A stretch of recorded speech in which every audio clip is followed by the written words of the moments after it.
학교가 이번 주일날까지 계속되고 또 캠프로 이어지게 됩니다. 기도해 주시기를 바랍니다. 지금 사역자들이 대부분 휴가 중이어서 김상기 목사님과 제가 교회를 잘 지키고 있습니다. 조재헌 집사님이지요. 조재헌 집사님이 갑상선 암으로 판명이 되어서 수술을 해야 합니다. 물론 암 중에는 순한 암이라지만 일단 암 수술을 받는 것 자체가 마음으로 많이 위축이 되는 것입니다. 마음으로 이겨내도록 그리고 후유증 없이 깨끗이 제거할 수 있는 수술이 이루어지도록 기도해 주시기를 바랍니다. 우리 초창기부터 우리 교회에 무수리처럼 몸 생각하지 않고 섬겼던 우리 하희옥 전도사님 아버지가 돌아가셔서 어젯밤에 우리가 같이 가서 위로 예배했고 오늘 장례를 잘 끝내고 돌아왔다고 들었습니다. 온 교회 앞에 큰 사랑으로 격려해 주셔서 감사하다는 메시지를 제게 전해왔습니다. 전달합니다. 이번 주일날 특별한 행사는 없고요. 아니네, 두 가지가 있네. 성찬식이 있어요. 포도주 먹고 떡 먹고 그런 시간이 아니에요. 성찬 그 잔이 있죠. 중세에 이 성직 그룹들이 이 주교나 추기경이나 성직 그룹들이 자기들이 아주 평신도들과는 다른 그룹이라는 것을 보이기 위하여 떡은 나눠주지만 잔은 절대로 주지 않았어요. 혼자 다 마셨어요. 사람들 보는 앞에서. 그걸 일종 성찬이라고 해요. 그거에 반대해서 종교개혁자들이 이종 성찬. 우리는 떡을 먹을 권리도 있고 잔을 먹을 권리도 있다. 그것 때문에 체코에 얼마나 많은 귀족들이 쫓겨나고 살해당하고, 그래서 체코에 가면 개신교의 상징이 뭐냐면 십자가가 아니고 성찬잔입니다. 성찬잔이 교회 앞에 그려져 있으면 개신교회다, 그런 뜻입니다. 참 많이 죽었습니다. 그들이 목숨을 걸고 성찬을 그렇게 지켰던 이유가 무엇일까요? 우리는 하나님 앞에 똑같은 죄인이고 똑같이 하나님 앞에 자녀라는 그런 그 의식 때문에 그렇게 한 겁니다. 여러분이 성찬에 참여한다는 것은 중세교회로 말하면 다 화형당할 짓입니다. 그들이 그렇게 많은 피를 흘려서 우리에게 이 좋은 전통을 줬는데, 다리 꼬고 앉아서 받는 사람, 집에 가서 한 병들이 돼지가 어디 너무 작아서 되나 이런 생각하는 사람, 딴 생각하면서 먹는 사람, 성찬이 많이 더러워졌습니다. 기도하시면서 살피시고 성찬에 참여하시면 좋겠습니다. 1시 반에는 심폐소생술 특별 훈련이 있습니다. 구청에서 가능하면 많은 사람들에게 이런 기술을 훈련시키기 위해서 공문을 보내와서 내가 우리 하겠다 그랬어요. 선착순 50명. 혹시 인공호흡하는 법 아세요? 여러분 같으면 사람 죽입니다. 그런데 아이들은 다 살릴 수 있습니다. 학교에서 매일 배우니까요. 그 조그만 기술 하나가 급한 사람들의 생명을 살려내고 뇌졸중에 걸린 사람들을 다시 일으키는 이런 일도 합니다. 그래서 심폐소생들과 응급 처치 그 훈련을 한 2시간에 걸쳐서 하게 됩니다. 이 자리에서. 근데 실습하는 것 때문에 50명 선착순입니다.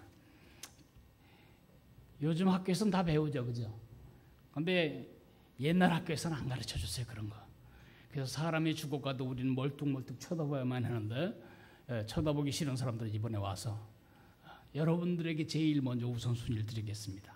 광고를 제일 먼저 들었으니까 50명 심폐소생들을 배울 수 있게 되기를 바랍니다. 우리 다 같이 일어나서 같이 인사하고 말씀을 듣도록 하겠습니다.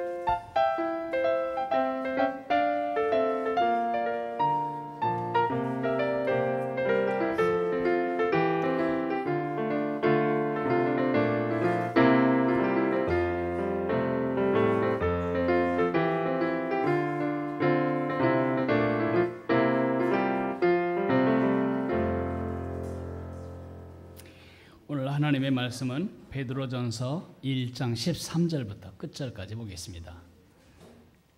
신약성경 379페이지쯤에 베드로전서 1장 13절부터 끝절까지를 오늘 보도록 하겠습니다. 찾으셨으면 저와 한 절씩 나누어 읽겠습니다. 그러므로 너희 마음의 허리를 동이고 근신하여 예수 그리스도께서 나타나실 때에 너희에게 가져다 주실 은혜를 온전히 바랄지어다.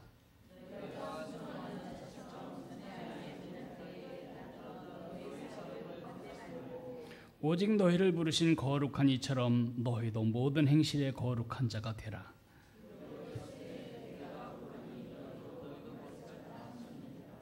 외모로 보시지 않고 각 사람의 행위대로 심판하시는 이를 너희가 아버지라 부른즉 너희가 나그네로 있을 때를 두려움으로 지내라.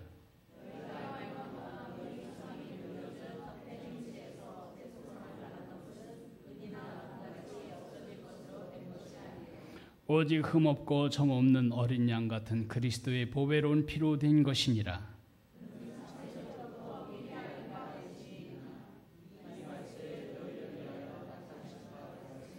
너희는 그를 죽은 자 가운데서 살리시고 영광을 주신 하나님을 그리스도로 말미암아 믿는 자니 너희 믿음과 소망이 하나님께 있게 하셨느니라.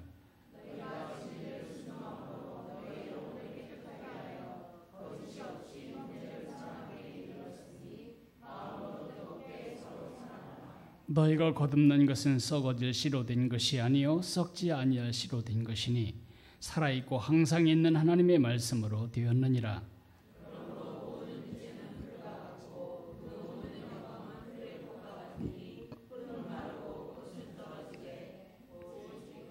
오직 주의 말씀은 세세토록 있도다 하였으니 너희에게 전한 복음이 곧 이 말씀이니라. 아멘.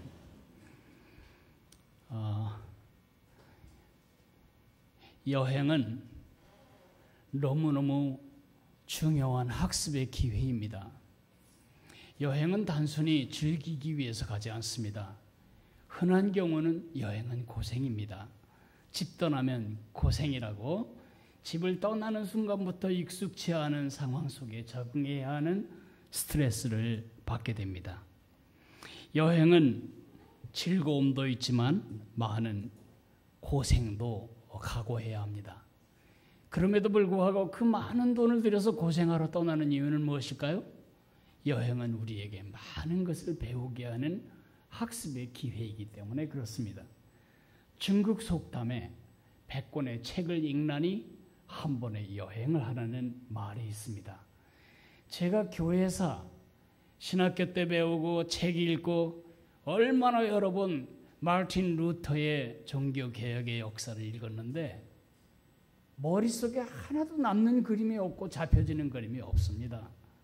그러나 제가 이번에 여행을 하면서 그 마틴 루터가 벼락치는 날 너무 두려워서 자기를 헌신했던 그 숲속 그 자리에 가서 제가 그 하나님의 임재 느끼보고 마틴 루터가 살해당할 위기에서 건짐이 되어 한 성에 갇혀서 2년 동안을 독일어 성경을 신약 성경으로 번역함으로써 독일의 사람들이 의식이 뒤집어져서 독일은 캐톨릭 국가가 아니고 개신교 국가가 되었습니다.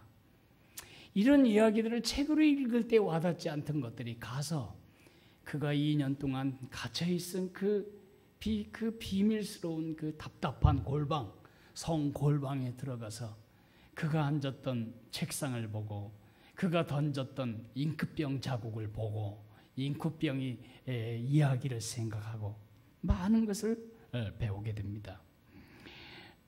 성 어거스틴은 말하기를 세계는 한 권의 책인데 여행을 하지 않는 사람은 오직 한 페이지만 읽고 마는 사람이다. 그렇게 말을 했습니다. 괜히 기분 나빠지는 사람이 있는 것 같아. 팔자 좋은 얘기하고 있네. 돈이 있어야지 시간이 있어야지 여행하지. 아니에요. 여러분 지금 다 여행 중이라는 걸 아시나요? 네. 여행을 하면, 이 땅에서 여행을 하면 그건 비본질의 여행이지만 우리의 본질적인 여행자로서의 정체성을 많이 훈련하게 됩니다. 우린 두 가지 면에서 전부 지금 여행 중입니다. 우리의 구원은 이렇게 세 가지로 말할 수 있습니다. 우리는 구원 받았습니다. 그리고 우리는 구원 받고 있습니다. 그리고 우리는 구원 받을 것입니다. 구원 받았다는 것은 칭의에 대해서 말하는 것입니다. 십자가에서 흘리신 예수님의 보혈이 우리를 죄의 책임에서 건져주셨다는 것을 말합니다. 우린 더 이상 죄의 권세 아래에 있지 않습니다. 우리가 지금 구원받고 있다는 것은 성화에 대해서 말합니다. 우리가 날마다 죄에서는 멀어지고 예수님을 닮아가고 있는 지금 이 과정을 말합니다. 우리가 구원받을 것이다 라고 말하는 것은 천국에 깨어날 때에 다시는 죄를 지을 수도 없는 완벽한 의를, 완벽한 구원을 받는 상태를 말합니다. 그러니까 우리가 구원받았습니다 말하는 시점부터 우리가 구원될 것입니다 라고 말하는 그 사이가 지금 우리의 여행기간이라는 것입니다. 우린 단지 이 다음에 나이 들어서 천당 갈 날까지 이 땅을 헤매고 다니는 나그네가 아닙니다. 우리는 죽어지지 않아서 지금 하루하루 연명하며 이 땅에 있는 거 아닙니다. 우리 여행의 목표는 천당이 아닙니다. 우리 여행의 목표는 영화입니다. 칭의 되었으면 성화라는 과정을 통해서 영화에 이르는 것입니다. 그러므로 우리 거룩이라고 하는 것은 몇 가지 죄에서 벗어나는 것을 말하지 않습니다. 우리의 여행, 이 본질적인 여행자로서 우리의 종착역은 어딘가? 하나님이 원래 에덴 동산에서 지으셨던 완벽한 인간의 상태로 우리가 변화되는 그 영광스러운 천국에서의 구원의 완성, 거기가 우리 여행이 끝나는 목적지입니다. 그러므로 우리 여행의 목표는 천국이 아닙니다. 천국에 가는 것이 우리의 목표가 아닙니다. 천국은 예수님을 구세주로 믿은 사람은 누구나 다 보장된 권리입니다. 마치 그 집안에 태어나기만 하면 그 집안 식구의 성을 당연하게 갖는 것처럼 그 집안 식구가 됩니다. 형제 둘이 정말 못난이 싸움을 해도 신씨는 변하지 않고 신교코 씨의 아들이 사실은 변질되지 않는 것과 같습니다. 우리의 목표는 우리 하나님처럼 완전히 닮아가는 것, 그것을 거룩이라고 말합니다. 이렇게 이 땅에서 우리가 살아있는 동안 날마다 하나님의 거룩을 덧입기 위해서 살아가는 나그네로서 나그네의 원칙 두 가지를 베드로전서 1장 1장에서 말하고 있습니다. 우리가 지난주에 배운 것은 소망 가운데 살라. 왜 우리가 소망 가운데 살아야죠?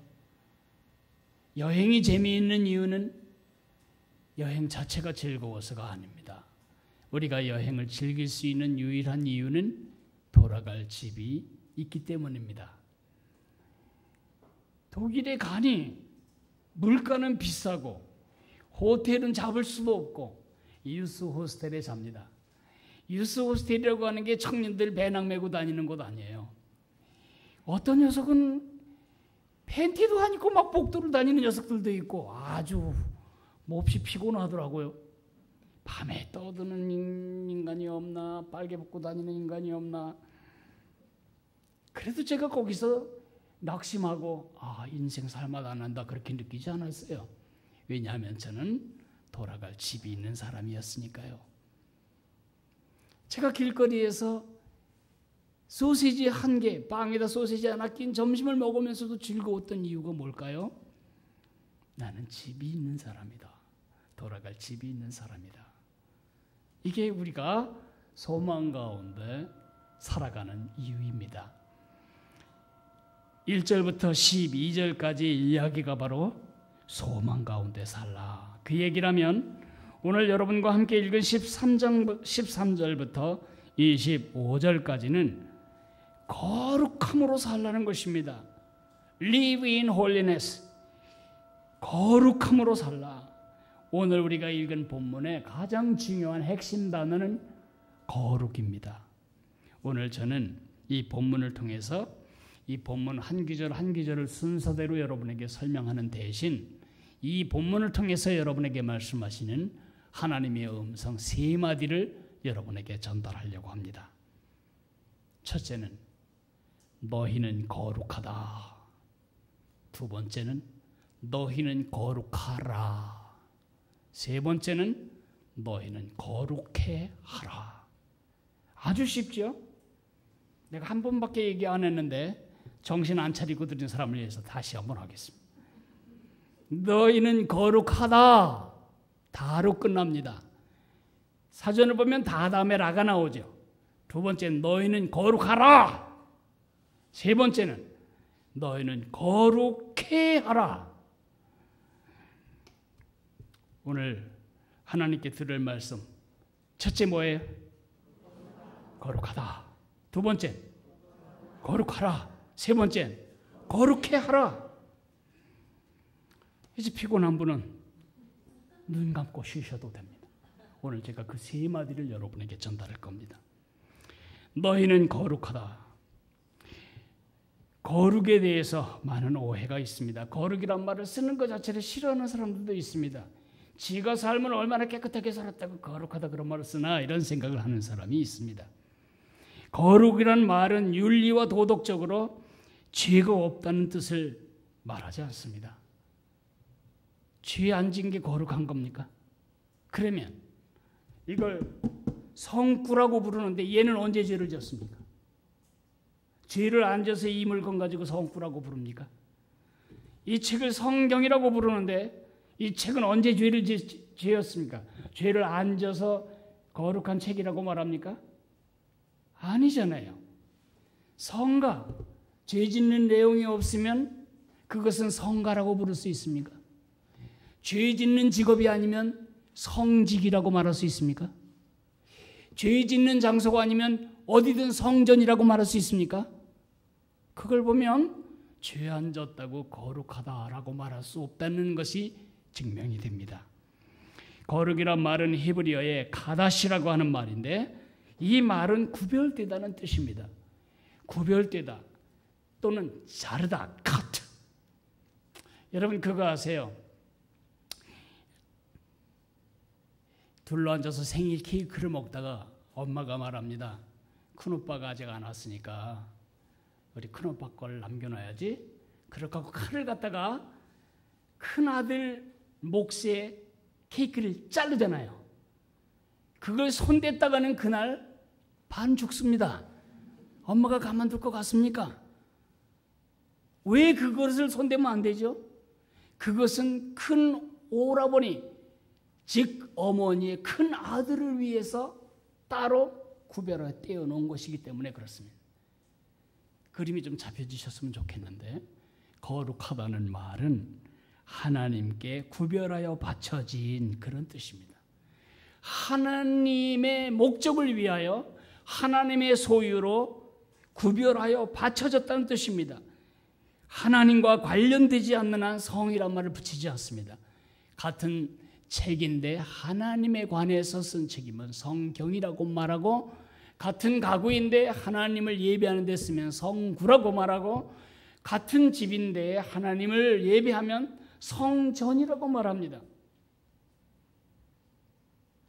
같은 노래인데 하나님을 노래하기 위하여 하나님께 구별되어 바친 노래는 성가라고 말합니다. 술집에서 술 먹으면서 찬송가 부르는 인간은 아무도 없습니다. 왜냐하면 그 노래는 술집에서 흥을 돋기 위해서 부를 수 있는 노래가 아니기 때문입니다. 술집에서 내주를 가까이 하게 하면 부르면서 술 맛이 나겠습니까? 그 노래의 목적은 하나님께 구별하여 드림, 하나님께 드린 것이기 때문에 성가라고 말합니다. 그렇다면 여러분과 나의 호칭, 성도, 우리가 거룩하게 살면 얼마나 거룩하게 살았어요? 여러분 정말 하나님 앞에 양심의 거리낌이 없이 완벽한 삶을 사셨습니까? 그러면 사기치는 것입니다. 요한 사도가 그렇게 말합니다. 내가 범죄치 아니하였다 하면 스스로 거짓말하는 것이라고, 속이는 것이라고. 성도란 뜻은 뭐냐? 죄를 지은 적이 없는 무리, 그런 뜻이 아니고 하나님께 구별하여 바쳐진 무리, 그런 뜻입니다. 저는 성도입니다. 저는 하나님이 보실 때 죄인의 그룹으로 분류되지 않습니다. 저는 거룩한 무리로 분류됩니다. 왜냐하면 내 행위가 올바라서가 아니고 예수님의 피로 내가 하나님의 거룩을 입었기 때문입니다. 18절 19절을 한번 같이 읽어볼까요? 18절 19절입니다. 시작. 너희가 알거니와 너희 조상이 물려준 헛된 행실에서 대속함을 받은 것은 은이나 금같이 없어질 것으로 된 것이 아니요 오직 흠없고 점없는 어린 양 같은 그리스도의 보배로운 피로 된 것이니라.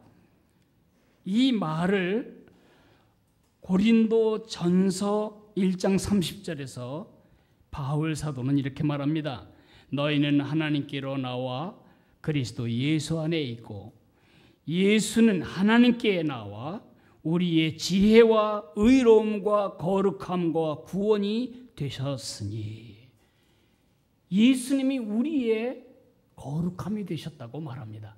우리가 거룩하게 된 이유는 그 예수님 때문입니다. 그것이 우리의 신분입니다. 우리는 신분이 거룩한 존재입니다. 우리의 삶이 하나님 닮지 못했지만 여전히 우리의 신분은 성보, 거룩한 존재입니다. 그래서 주님은 우리를 보실 때 저런 죄인, 저런 못난이 그렇게 보시는 것이 아니고 성도, 너희는 거룩하다, 그리 보시는 것입니다. 그것을 인정하지 않으면 어떤 일이 벌어질까요? 평생 여러분 속에 성화가 일어나지 않습니다.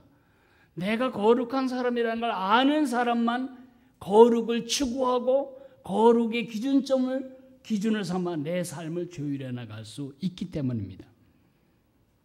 여러분은 거룩한 사람들입니다. 믿으십니까? 몇 퍼센트 거룩한 사람입니까? 100% 거룩한 사람입니다. 신분적으로. 여러분 집에 자녀 있지요. 그 아이가 똥오줌 못 가릴 때 몇 퍼센트 여러분 자식입니까? 한 50%쯤 됩니까? 계속해서 똥오줌을 쌀 경우에는 갖다 버릴 용의가 있으십니까? 아닙니다. 태어나서 20살이 될 때까지 식충이처럼 나파먹고 사는 그 자식일지라도 100% 내 자식입니다. 100% 내 사랑하는 내 자식입니다. 하나님이 여러분과 나를 그렇게 보신다는 것입니다. 너희는 거룩하다. 우리 5번 말하겠습니다. 자기에게 시작. 나는 거룩하다. 나는 거룩하다. 나는 거룩하다. 나는 거룩하다. 거룩하다. 기분 되게 좋은 것 같지만 그 다음 얘기를 또 들으셔야 됩니다. 그건 뭐냐 하면 이것은 특권임과 동시에 책임이라는 것입니다. 오늘 본문을 통해서 주님이 우리에게 도전하시는 건 뭐냐 하면 너희가 거룩한 사람인데 그 거룩함을 드러내야 한다. 그래서 두 번째로 말씀하시는 것은 너희는 거룩하라입니다. 15절 16절을 같이 읽어볼까요? 오직 너희를 부르신 거룩한 이처럼 너희도 모든 행실에 거룩한 자가 되라. 16절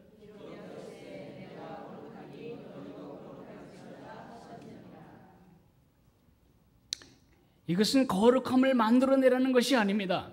여러분에게 있지도 않은 거룩함을 흉내내라는 것도 아니고 거룩한 척하라는 뜻도 아니고 거룩한 연기를 하라는 뜻도 아닙니다. 제가 신학교 처음 들어갈 때 참 이상한 것은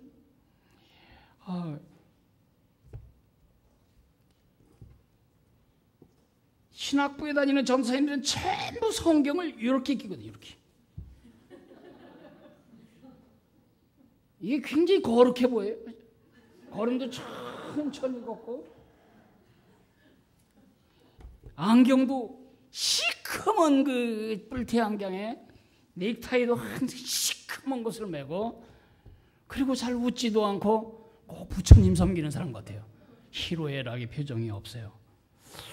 그래서 저런 것이 거룩인가 그런 생각을 제가 한 적이 있었는데 속지 마세요. 거룩은 우리가 만들어내는 것도 거룩한 척 연기하는 것도 아닙니다. 거룩은 우리 속에 있는 하나님이 우리 속에 두신 그 거룩을 드러내는 것이 거룩하라는 것입니다. 우리 인간의 상태에 대해서 제가 언젠가 말씀드린 적이 있는데 에덴 동산에서 우리의 상태는 able to sin, 죄를 지을 수도 있고 안 지을 수도 있는 상태였습니다. 그런데 에덴 동산에서 범죄할 때 우리 인간은 어떤 상태가 됐냐면 not able not to sin, 죄를 안 지을 수가 없는 상태가 된 겁니다. 그게 바로 죄의 노예죠. 나는 죄를 짓지 않겠다고 결심해도 안 됩니다. not able. 어쩔 수 없이 죄에 끌려다니는. 그러나 예수님을 나의 구세주와 주님으로 믿을 때 주님의 거룩이 우리에게 임할 때 우리는 able not to sin, 죄를 안 지을 수 있는 능력도 동기도 생기는 것입니다. 왜요? 우리 안에 우리의 의로움과 지혜와 거룩함과 구원이 되신 예수님이 살아계시기 때문입니다. 그 예수님의 거룩을 우리 삶으로 드러내라는 것입니다. 우리 크리스천의 삶의 본질. 제가 이제 앞으로 얼마나 오랫동안 본질이라는 말을 사용하게 될지 저도 잘 모르겠습니다. 제 속에 얼마나 비본질이 가득한지 이번에 많이 배웠습니다. 많은 성도들은 크리스천의 삶의 본질이 예수님을 힘입어 이 땅에서 행복하게 사는 것이라고 생각합니다. 크리스천의 삶의 본질은 행복이 아닙니다. 크리스천의 삶의 본질은 거룩입니다. 우리는 거룩이 우리의 목표고 거룩이 우리의 원리고 거룩이 우리의 소원입니다. 행복이 아닙니다.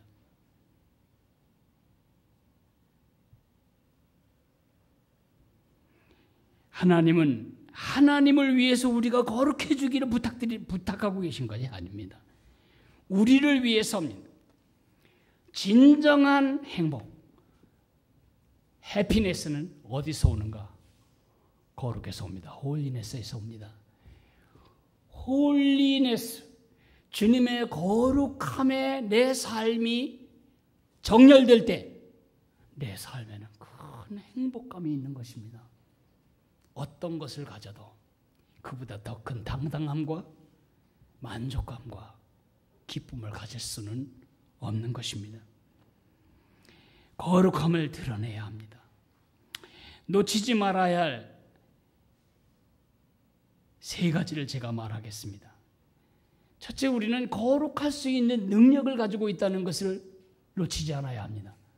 나는 거룩할 수 없는데 거룩하라고 하면 하나님 부당한 요구하시는 거죠. 이미 우리 속에 있는 거룩을 드러내라는 것입니다. 두 번째로, 이 땅에서 완벽하고 절대적인 거룩은 불가능하다는 것을 인정하라는 것입니다. 그래서 또 성질나서 한번 해보치고 또 그러면 안 되는데 또 식탐량 배 터지게 먹고 절제 못하고 그러면 안 되는데 또 입하고 하고 네, 여러분 지금 거룩한 싸움을 싸우고 있는 중입니다. 이 땅에서 완성되지 않습니다. 그 거룩이 완성되는 건 언제라고 말씀드렸죠? 집에 도착할 때. 하나 더 말씀드리겠습니다. 많은 성도들이 이 거룩을 시도하다가 안 되면 이렇게 말합니다. 나는 택함 받은 백성이 아닌가 보다. 그렇게 하고 불교로 가버려야 되겠다. 가요. 그런 식으로 가요. 아닙니다. 여러분이 거룩에 실패할지라도 신분이 바뀌지는 않습니다.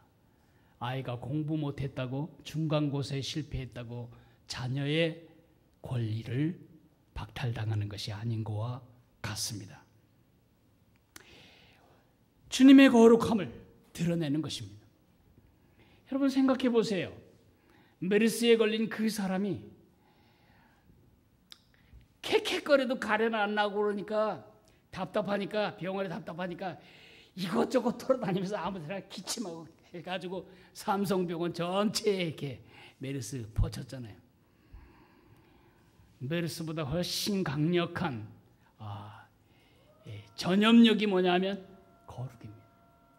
절대 우리 거룩은 속일 수가 없습니다. 그 거룩이 드러나는 것을 두려워하지 말라는 것입니다. 그리고 의도적으로 그 거룩을 자연스럽게 노출하라는 것입니다. 이것은 세 번째 이야기와 이어집니다. 너희는 거룩해야 하라. 1절에 보면 한번 같이 읽어볼까요? 시작. 예수 그리스도의 사도 베드로는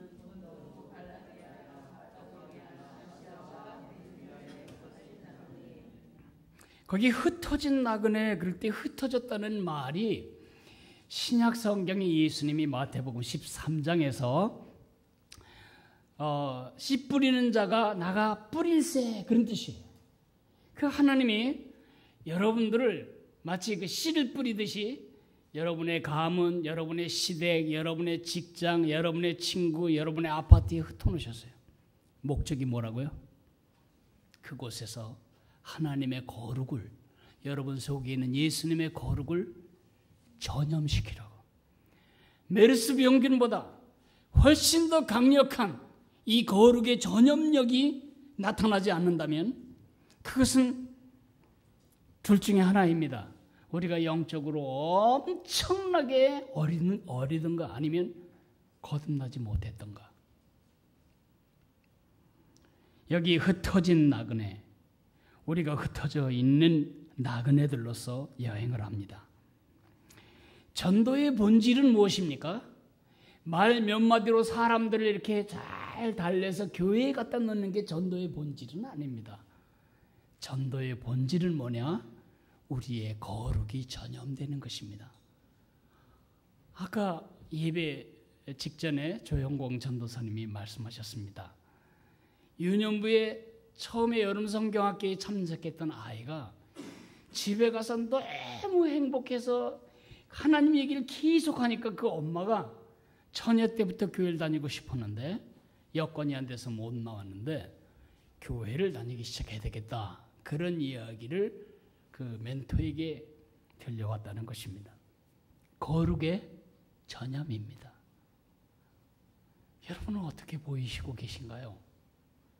목욕탕에서 목욕탕 주인이 여러분들을 볼 때 여러분은 어떤 사람처럼 보일까요? 저는 헬스클럽에 가서 땀에 젖은 옷을 햇가닥 벗어서 턱 집어넣지 못합니다. 그래도 속과 겉은 뒤집어서 집어넣습니다. 제가 목사라는 것을 알고 있습니다. 물도 함부로 쓰지 않습니다. 물도 비누질 다 끝난 다음에 틀고 다시 잠굽니다. 그 아저씨 때문이 아니고 내가 하나님의 자녀이기 때문에 내가 임하는 모든 곳은 하나님의 공간입니다. 내 안에 계신 예수님이 임하시는 곳이니까요. 내 거룩이 드러나야 합니다. 내 거룩이 전염이 되어야 합니다. 출애굽기 30장 이제 내일 모레쯤 아마 여러분의 매일 성경 본문이 될 텐데 지금 이제 뭐 이거 만들고 저거 만들고 많은 거 이제 만드는 얘기 나오잖아요. 성구를 만든 다음에 그냥 하나님 섬기지 못합니다. 이 제단, 번제단, 또 분향단, 촛대, 떡상 이런 거 다 만든 다음에 특별한 관유를 만들어서 그것을 발라야만 합니다. 그 관유를 바른다는 뜻은 뭐죠? 이 물건은 이제부터는 오직 여호와를 위해서만 쓰임이 된 구별된 것이다. 우리가 오늘 배운 용어로 뭐라고요? 거룩하게 된 것입니다. 그런데 그렇게 그 얘기가 다 끝난 다음에 출애굽기 30장 29절에 말하기를 성막 기구에 관유를 발라 그것들을 지극히 거룩한 것으로 구별하라. 이것에 접촉하는 것은 모두 거룩하리라. 아니 그 상자 하나도 하나님께 바쳐진 상자에 손을 대는 사람은 거룩하게 된다고 말했어요. 그 상자보다 여러분 얼마나 중요한 사람이에요. 여러분은 예수님, 하나님이 거하시는, 성령이 거하시는 성전이시잖아요. 그러므로 여러분이 접촉하는 모든 곳에 그 거룩이 감염되고 전염되어야 한다는 것입니다. 이 말은 우리에게 굉장히 부담이 됩니다.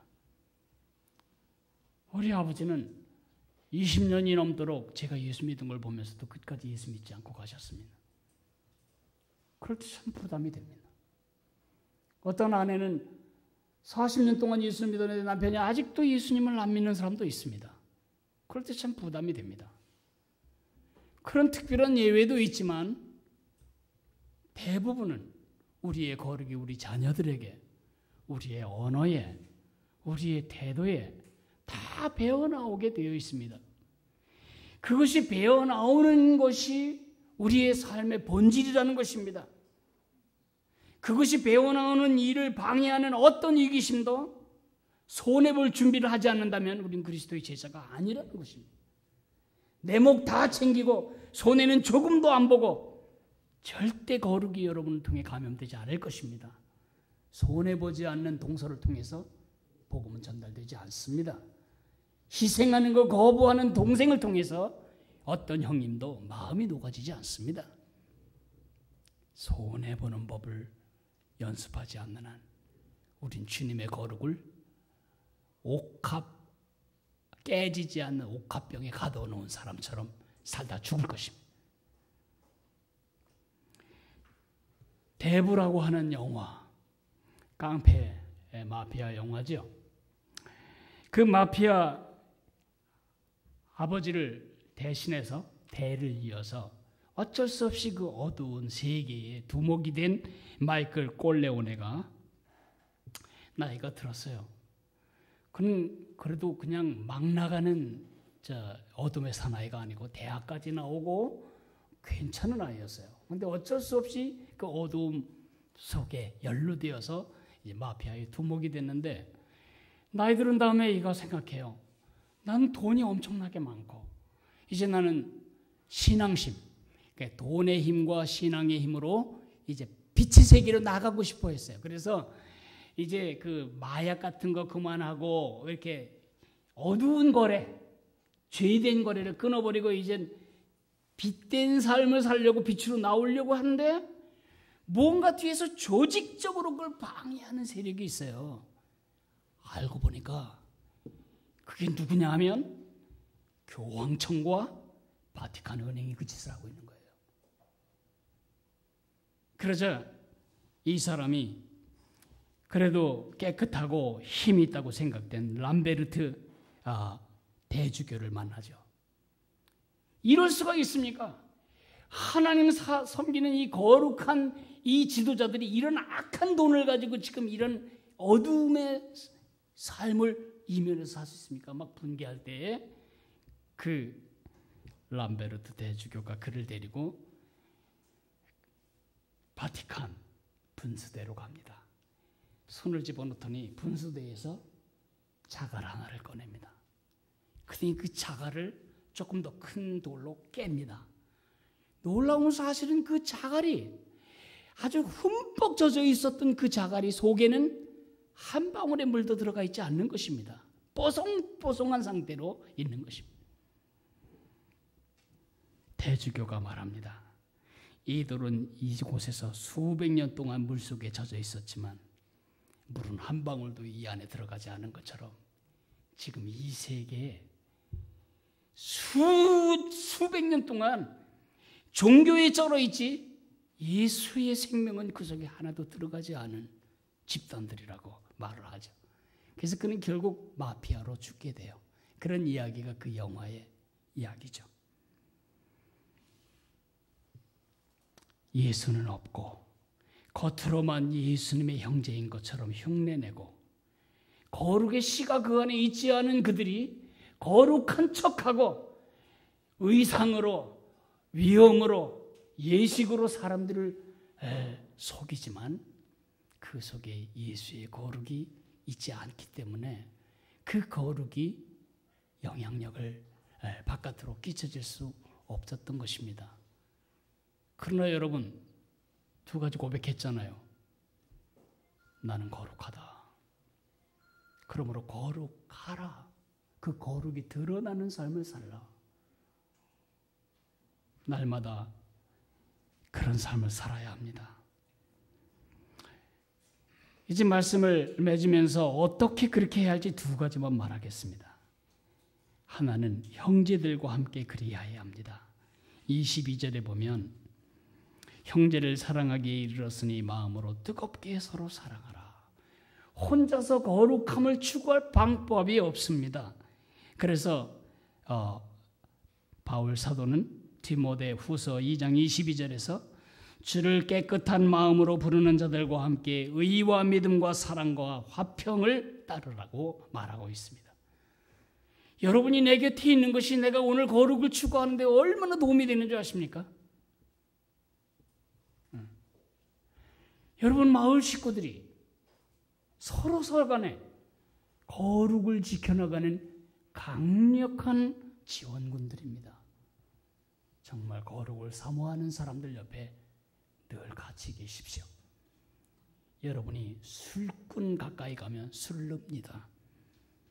험담 잘하는 사람 옆에 가면 여러분 험담꾼 됩니다. 맨날 화투 뒤집으면서 오늘의 운세 보는 사람 옆에 가면 여러분 그런 사람 됩니다. 푸닥거리 합니다.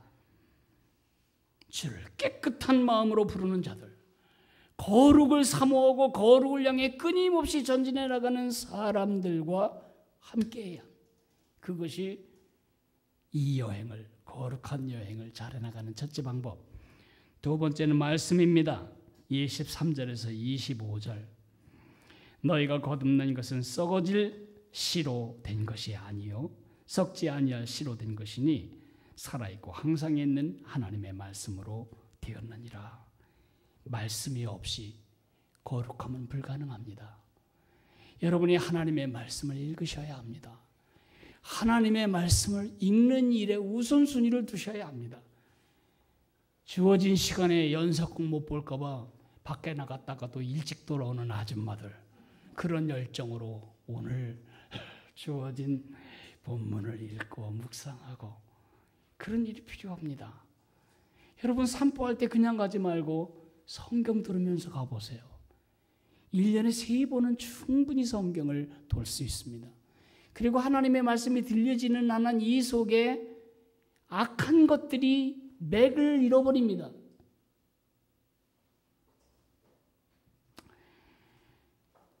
세 마디. 너희는 거룩하다.